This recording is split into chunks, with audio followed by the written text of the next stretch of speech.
रूस के सदर व्लादिमीर पुतिन ने जापान की ज़मीन पर कदम रख दिया है। एक ऐसी ज़मीन पर कदम रख दिया है जिसके बारे में जापान ये क्लेम करता है कि ये उसकी है। और जब से ये कदम उस ज़मीन पर पड़े हैं उसके बाद से सियासी भूचाल आया हुआ है। एक ज़लज़ला है जो टोक्यो में आया हुआ है और हुकूमत पर बहुत ज़्यादा दबाव है कि वो सख्त जवाब दें मॉस्को को और महदूद करें मॉस्को की सरगर्मियाँ जो उसके तरफ बढ़ती ही चली जा रही हैं। आज के ब्लॉग में हम डिस्कस करेंगे कि व्लादिमीर पुतिन कहाँ गए, क्यों गए और वहाँ खड़े होकर उन्होंने दुनिया को क्या पैगाम दिया, और इस दौरे की टाइमिंग जो बहुत ज़्यादा अहम है उसको भी डिस्कस करेंगे। क्या मकासद वो हासिल करना चाहते थे, इस पर भी बात करेंगे। मेरा नाम अज़हर अली ख़ान है और आप देख रहे हैं आज की बात। कुरल आइलैंड्स ये रूस से 7000 किलोमीटर दूर हैं, जबकि जापान से महज 1600 किलोमीटर दूर हैं। जापान के बिल्कुल बराबर में हैं। जज़ायर हैं, एक सिलसिला है और उसके अतरोप जज़ीरा एक, उसमें जो कुरल आइलैंड्स भी हैं उस पर आज एक विज़िट किया व्लादिमीर पुतिन ने, रूस के सदर ने, और वहाँ उन्होंने एक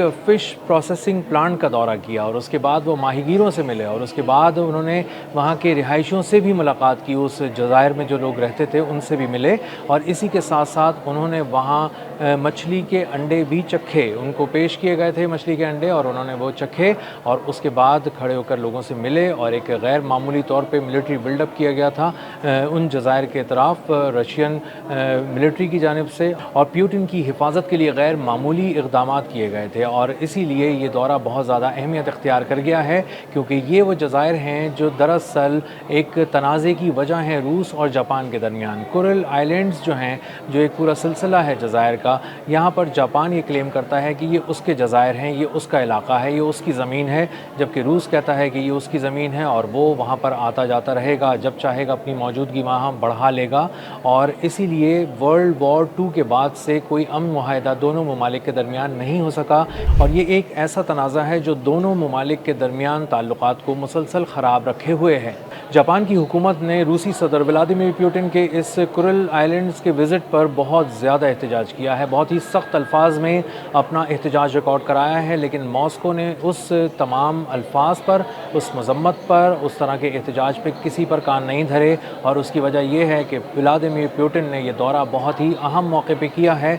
एक ऐसे मौके पर पैगाम दिया है जब ये पैगाम पहुँच जाए अमेरिका को भी, जापान को भी, जनूबी कोरिया को भी और बिल्कुल दूसरी तरफ यूक्रेन को भी। ऐसा नहीं है कि व्लादिमीर पुतिन अचानक ही कुरल आइलैंड्स के दौरे पे पहुंच गए और उन्होंने अतरोप जज़ीरे का मुआयना किया, वहां पे विज़िट किया, बल्कि इससे कुछ दिन पहले, चंद रोज़ पहले ही मिलिट्री ड्रिल्स ख़त्म की गई हैं उस इलाके में। उसके इर्द गिर्द बहुत बड़े पैमाने पर मिलिट्री ड्रिल्स की गई थी। इन फ़ौजी मशक़ों में मिज़ाइल्स का इस्तेमाल किया गया, बहरी क़ुव्वत का मुज़ाहरा किया गया, फ़िज़ाई क़ुव्वत का मुज़ाहरा किया गया। रूस के हज़ारों फ़ौजियों ने इन मिलिट्री ड्रिल्स में हिस्सा लिया और इन तमाम मिलिट्री ड्रिल्स को 3 ममालिक बहुत गौर से देख रहे थे। पहले का नाम था जापान, दूसरे का नाम था अमेरिका और तीसरे का नाम था जनूबी कोरिया। और जनूबी कोरिया ने इसको इस तनाजुर में भी देखा कि दूसरी तरफ शुमाली कोरिया मौजूद है जो मुसलसल उसके लिए एक ख़तरा है और उससे निपटने के लिए वो मुसलसल अमेरिका की तरफ देख रहा होता है और अपनी तैयारियां भी जारी रखे हुए होता है। और ये दौरा एक ऐसे वक्त में किया गया है जब एक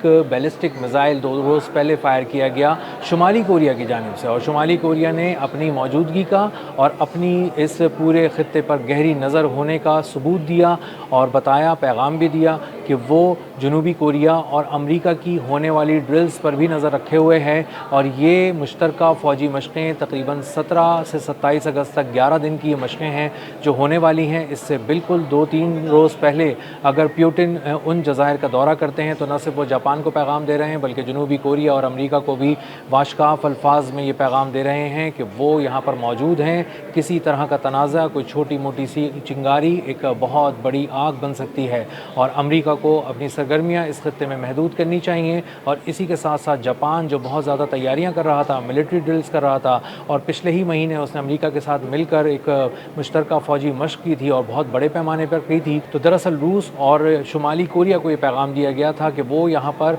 इस खत्ते में बहुत मजबूत है, उसकी तैयारियाँ बहुत ज़्यादा हैं और ख़त्ते में उसका एक बहुत बड़ा इत्तेहादी अमेरिका भी है जो सुपर पावर समझा जाता है। लेकिन उसके चंद रोज़ बाद ही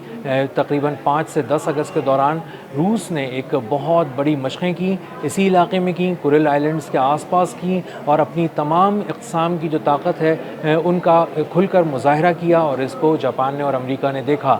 जब ये मशक़ें ख़त्म हुई तो उसके महज़ 3 रोज़ के बाद यहाँ पर पहुँच गए व्लादिमीर पुतिन। अचानक पहुँचे, सरप्राइज़ विज़िट था और यहाँ पर घूमे फिरे इन आइलैंड्स के ऊपर और उसके बाद उन्होंने जापान को पैगाम दिया कि जिस ज़मीन को तुम ये दावा करते हो कि तुम्हारी है और तुम इसकी हिफाजत कर सकते हो, तो देख लो मैं यहाँ खड़ा हूँ और यहाँ से मुझे कोई नहीं हटा सकता। तो ये टाइमिंग बहुत अहम है। ये तमाम फ़ौजी मशक़ों और तमाम जो मिलिट्री तनाज़ात चल रहे हैं, तमाम जंगें जो चल रही हैं दुनिया भर में, उस हवाले से बहुत अहम है। रूस और यूक्रेन जंग के हवाले से बहुत बड़ा पैगाम है जिसमें शुमाली कोरिया बराह रास्त अब शामिल हो चुका है और उसका मिसाइल यूनिट रूस में मौजूद रहकर यूक्रेन पर मिसाइल दाग रहा है। और कम से कम 120 बैलिस्टिक मिसाइल ऐसे हैं जो शुमाली कोरिया से रूस पहुँचाए जाने थे। उनमें से कुछ पहुँच गए हैं, कुछ आने वाले हैं, कुछ रास्ते में हैं और उसके बाद ये एक एक करके बहुत ही प्रिसाइजली डिलीवर किए जा रहे हैं यूक्रेन में और अपने अहदाफ को बहुत कामयाबी से निशाना बनाकर तबाह कर रहे हैं। तो दुनिया पर नई जंग के बादल मंडला रहे हैं। इस वक्त रूस और यूक्रेन की जंग बहुत ही शदीद हो चुकी है।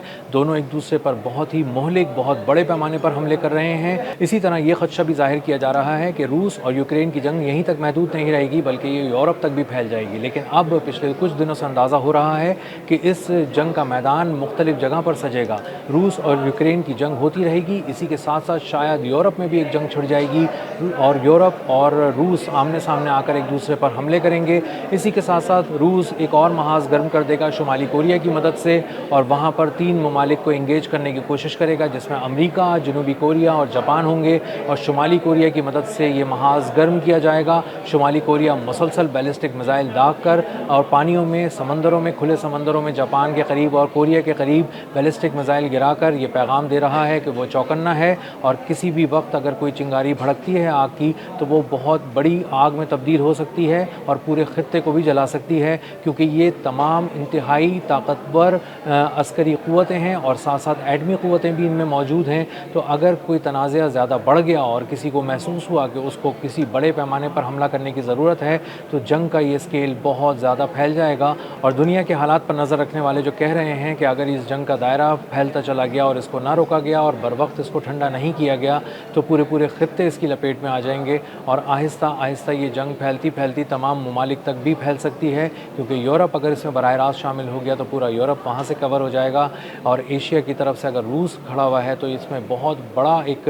दिफाई क़ुव्वत है और अगर इसके अंदर चाइना किसी और सूरत में आता है, ताइवान की सूरत में आता है तो ये जंग फिर चारों तरफ ही लग जाएगी और पूरी दुनिया इसकी लपेट में आ रही होगी। और आहिस्ता आहिस्ता जिस चीज़ को लोग बहुत ज़्यादा इग्नोर करके आगे बढ़ते जा रहे थे और समझ रहे थे कि दुनिया में तो शायद सिर्फ अमेरिका और ईरान की जंग हो रही है, तो आने वाले दिनों में महसूस होता है कि रूस और यूक्रेन की जंग ही नहीं रहेगी, ये सिर्फ रूस और यूरोप की जंग भी हो सकती है, उसमें नेटो भी शामिल हो सकता है। और दूसरी तरफ अगर रूस और शुमाली कोरिया ने मिलकर कुछ और एक नया एडवेंचर करने की ठान ली तो पूरा खित्ता जो जापान से लेकर जनूबी कोरिया और अमेरिका तक है ये एक नई जंग की लपेट में आ सकता है। अब तक के लिए इतना ही, मिलते हैं अगले व्लॉग में किसी नई खबर, नए तजज़िये और नए ज़ाविये के साथ। अल्लाह हाफ़िज़।